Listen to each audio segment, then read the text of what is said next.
आपने भी आतिशी का ये बयान सुना होगा।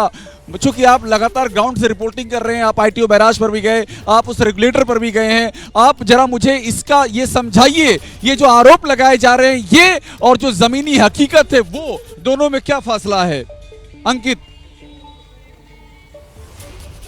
अभिषेक, आतिशी ने दो बातें कही हैं, दोनों का जवाब मैं देना चाहूंगा तस्वीरों के माध्यम से भी और जानकारी के माध्यम से भी, क्योंकि पत्रकार होने के नाते जो हमारे पास में जानकारी आती है वो देना भी जरूरी है। हालांकि वो एक राजनीतिक बयान है, उससे हमको मतलब नहीं है, लेकिन वस्तु स्थिति क्या है। पहली बात, आतिशी ने कहा है वाटर लेवल कम हुआ है। आपको तस्वीरें दिखाता हूँ सहयोगी कैमरा पर्सन प्रवीण के माध्यम से। प्रवीण, अगर आप यहाँ पर ये दीवार की तस्वीर दिखा पाए जहां पर मैं खड़ा हुआ हूँ। प्रवीण, ये तस्वीर दिखाइए जहां पर मैं खड़ा हुआ हूँ, यहाँ पर दीवार के तक जहां तक मैं खड़ा हुआ हूं यहां तक था वाटर लेवल, यानी कि यमुना का जलस्तर यहां तक था। और अभी कहां है? अभी करीबन 6 फुट नीचे आ गया है। तो मैं जो तस्वीरों के माध्यम से मैं यहां पर दिखाने की कोशिश कर रहा हूं कि यमुना का जलस्तर जहां पर मैं खड़ा हूं यहां तक पानी था और अब पानी वहां तक हो गया है, यानी कि 6 फुट नीचे पहुंचा है। जो आतिशी ने बात कही है निश्चित तौर पर दिल्ली वालों के लिए एक राहत की खबर है।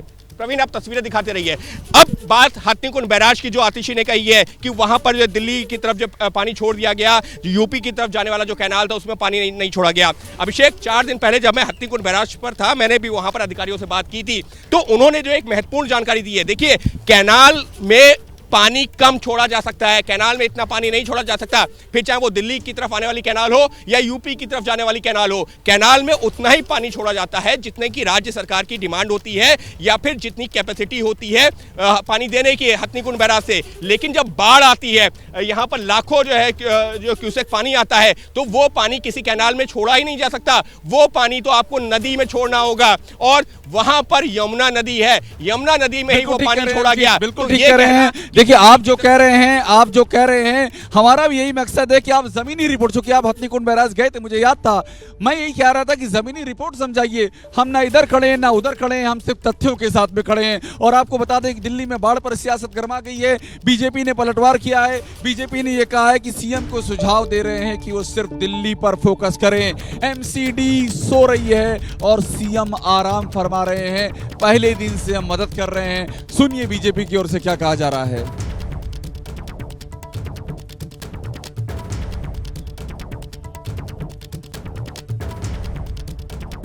महाराणा प्रताप की मूर्ति के ठीक सामने इस समय बीजेपी के तमाम कार्यकर्ता पहुंचे हैं। दिल्ली बीजेपी अध्यक्ष, उनके साथ जो एलओपी एमसीडी के हैं राजा इकबाल, इसके अलावा यहां से सांसद डॉक्टर हर्षवर्धन, वो भी यहां पर पहुंचे हुए हैं और देख सकते हैं श्रमदान कर रहे हैं। जो यहां पर पानी जमा हो गया था उसके बाद इसे साफ सफाई करने का जो काम है वो किया जा रहा है। तो तस्वीरें देख सकते हैं।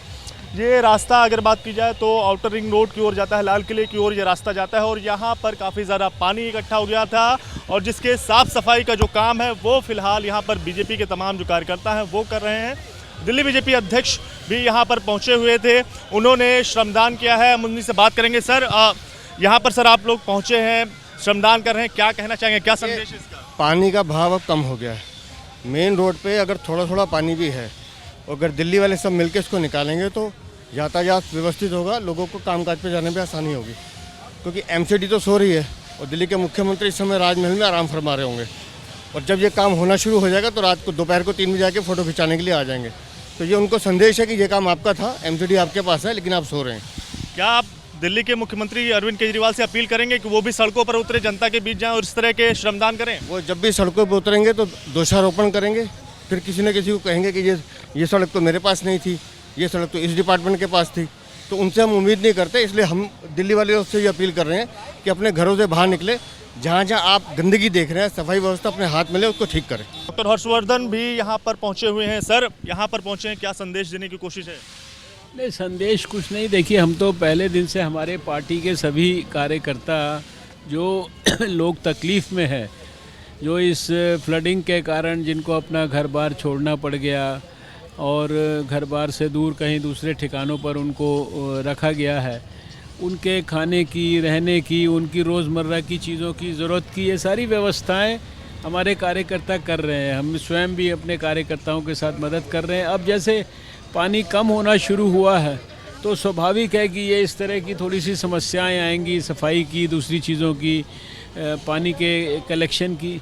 तो इसमें मैसेज यही है कि भाई ये खाली सफाई कर्मचारियों की ही जिम्मेदारी नहीं है, पूरे सोसाइटल लेवल पे हेल्प होनी चाहिए।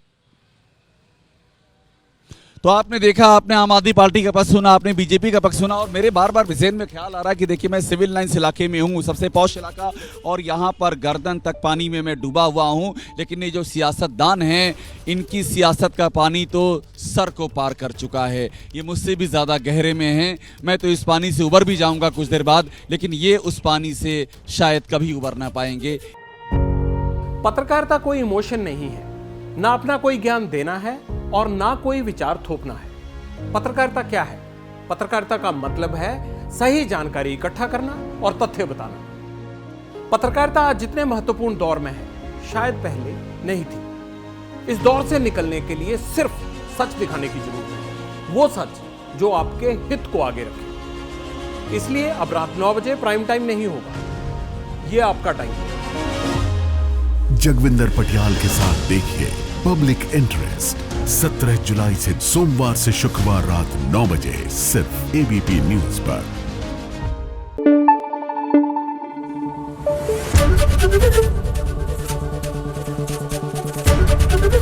एबीपी न्यूज आपको रखे आगे।